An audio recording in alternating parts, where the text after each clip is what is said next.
Pahayag. Unang kabanata. Ang sulat na ito ay tungkol sa mga bagay na inihayag ni Hesukristo na mangyayari sa lalong madaling panahon. Ibinigay ito ng Diyos kay Kristo upang maihayag naman sa mga naglilingkod sa Diyos. Kaya inihayag ito ni Kristo sa lingkod niyang si Juan sa pamamagitan ng anghel na kanyang isinugo. Ako si Juan, at pinapatotohanan ko ang lahat ng nakita ko tungkol sa inihayag ng Diyos at sa katotohanang itinuro ni Hesukristo. Mapalad ang bumabasa at ang mga nakikinig sa sulat na ito kung tinutupad nila ang nakasulat dito, sapagkat ang mga sinasabi rito ay malapit nang mangyari. Pagbati sa 7 iglesia.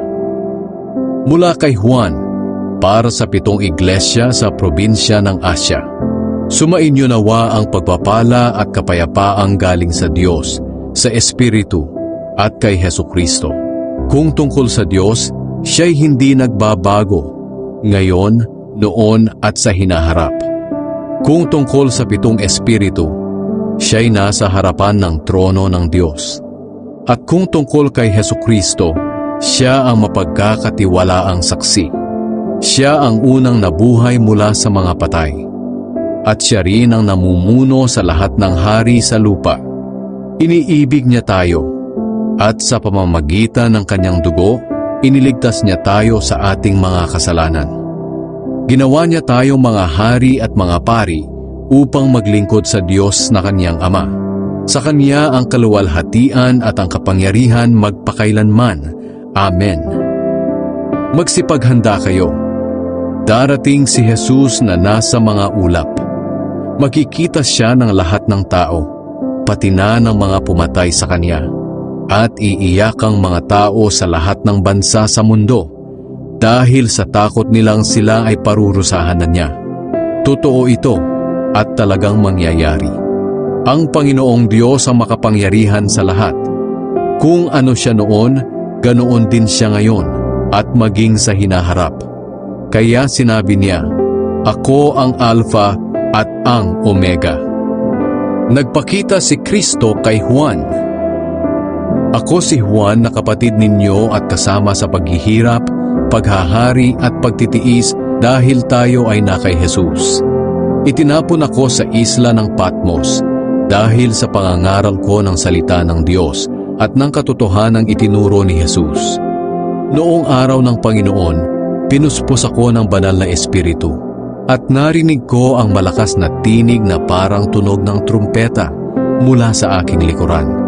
At ito ang sinabi sa akin, Isulat mo kung ano ang makikita mo at ipadala agad sa 7 iglesia, sa Efeso, Esmirna, Pergamum, Thyatira, Sardis, Philadelphia, at Laodicea. Nang marinig ko ito, lumingon agad ako upang tingnan kung sino ang nagsasalita sa akin. At nakita ko ang 7 ilawang ginto. Sa gitna ng mga ilawan ay may nakatayong parang anak ng tao. Mahaba ang damit niya na umaabot sa kanyang paa, at may gintong pamigkis sa kanyang dibdib. Ang buhok niya ay napakaputi, tulad ng telang puting-puti, at ang mga mata niya ay nagbabagang parang apoy. Ang mga paa niya ay kumikinang na parang tansong dinalisay sa apoy at pinakintab. Ang tinig niya ay napakalakas na parang rumaragas ang tubig. May hawak siyang 7 bituin sa kanang kamay niya, at lumalabas sa bibig niya ang isang matalas na espada na 2 ang talim. Ang mukha niya ay nakakasilaw, tulad ng araw sa katanghaliang tapat. Nang makita ko siya, napahandusay ako na parang patay sa kanyang paanan. Ipinatong niya agad ang kanang kamay niya sa akin at sinabi, Huwag kang matakot. Ako ang simula at ang katapusan. Ako'y buhay magpakailanman. Namatay ako, pero masdan mo. Buhay ako, at hindi na muling mamamatay. Nasa ilalim ng aking kapangyarihan ng kamatayan at ang lugar ng mga patay. Kaya isulat mo ang mga bagay na ipinapakita ko sa iyo, ang mga bagay na nangyayari ngayon at ang mangyayari pa lang. Ito ang ibig sabihin ng 7 bituin na nakita mo sa kanang kamay ko at ang 7 ilawang ginto. Ang 7 bituin ay ang 7 anghel na nagbabantay sa 7 iglesia at ang 7 ilawang ginto ay ang 7 iglesia. Ikalawang kabanata. Ang sulat para sa iglesia sa Efeso.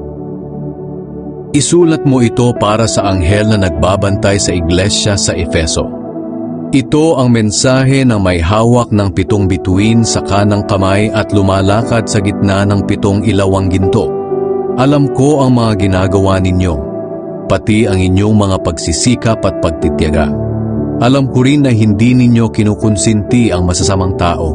Siniyasat ninyo ang mga nagpapanggap na apostol at napatunayan ninyong mga sinungaling sila. Tiniis ninyo ang mga kahirapan dahil sa pananampalataya ninyo sa akin, at hindi kayo nanghina. Ngunit ito ang ayaw ko sa inyo. Ang inyong pag-ibig sa akin ngayon ay hindi na tulad ng dati. Alalahanin ninyo kung gaano kayo nanamlay sa pananampalataya. Magsisi kayo sa mga kasalanan ninyo at gawing muli ang dati ninyong ginagawa. Kung hindi, pupuntahan ko kayo at kukunin ang inyong ilawan. Ngunit ito ang gusto ko sa inyo. Kinasusuklaman ninyo ang mga ginagawa ng mga Nikolaita na kinasusuklaman ko rin. Kayong nakikinig, pag-isipan ninyong mabuti ang sinasabi ng banal na espiritu sa mga iglesia. Ang magtatagumpay ay papayagan kong kumain ng bunga ng punong kahoy na nagbibigay ng buhay. Ang punong ito ay nasa paraiso ng Diyos. Ang sulat para sa iglesia sa Esmirna. Isulat mo ito para sa anghel na nagbabantay sa iglesia sa Esmirna. Ito ang mensahe niya na siyang simula at katapusan ng lahat, na namatay ngunit muling nabuhay. Alam ko ang inyong pagtitiis. Alam ko ring mahirap kayo, ngunit mayaman sa espiritual na mga bagay. Alam kong hinahamak kayo ng mga taong nagsasabing mga Hudyo sila, ngunit ang totoo'y mga kampon sila ni Satanas. Huwag kayong matakot sa mga paghihirap na malapit na ninyong danasin. Tandaan ninyo, ipapabilanggo ni Satanas ang ilan sa inyo upang subukan kayo. Daranas kayo ng pag-uusig sa loob ng 10 araw. Manatili kayong tapat hanggang kamatayan. At gagantimpalaan ko kayo ng buhay na walang hanggan. Kayong nakikinig, pag-isipan ninyong mabuti ang sinasabi ng banal na espiritu sa mga iglesia. Ang magtatagumpay ay hindi makakaranas ng ikalawang kamatayan. Ang sulat para sa iglesia sa Pergamum. Isulat mo ito para sa anghel na nagbabantay sa iglesia sa Pergamum.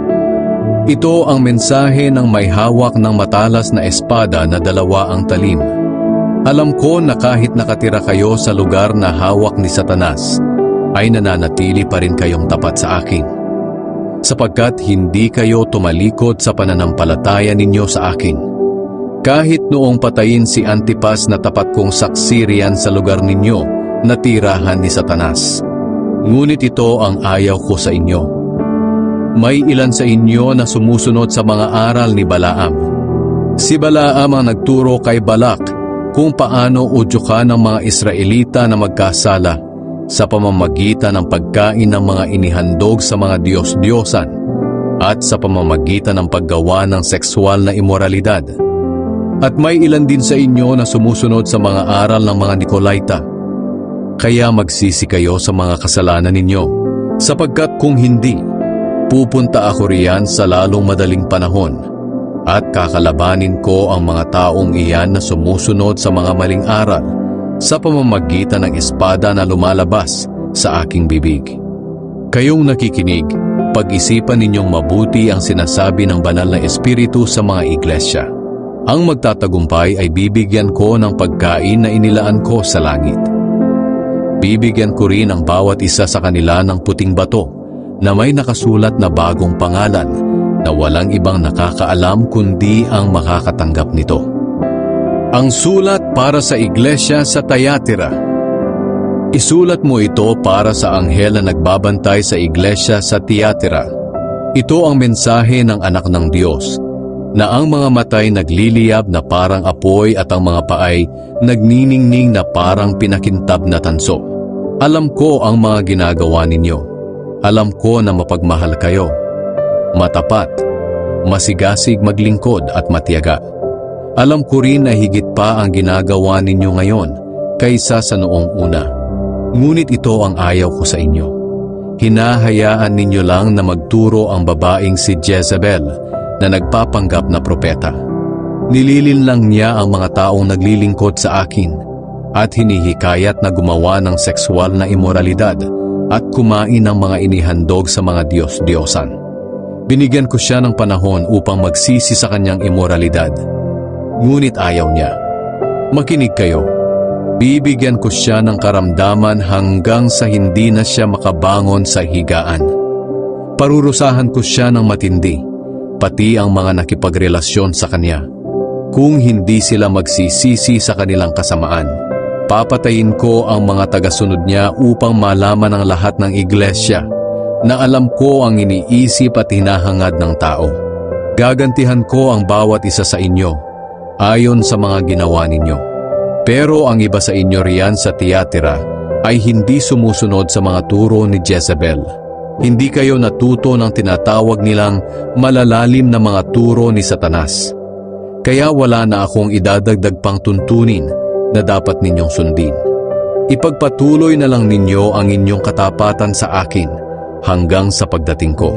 Sapagkat ang mga magtatagumpay at patuloy na sumusunod sa kalooban ko hanggang sa wakas, ay bibigyan ko ng kapangyarihang mamahala sa mga bansa, tulad ng kapangyarihang ibinigay sa akin ng aking Ama. Mamamahala sila sa pamamagitan ng kamay na bakal, at dudurugin nila ang mga bansa gaya ng pagdurog sa palayok, at ibibigay ko rin sa kanila ang tala sa umaga. Kayong nakikinig, pag-isipan ninyong mabuti ang sinasabi ng Banal na Espiritu sa mga iglesia.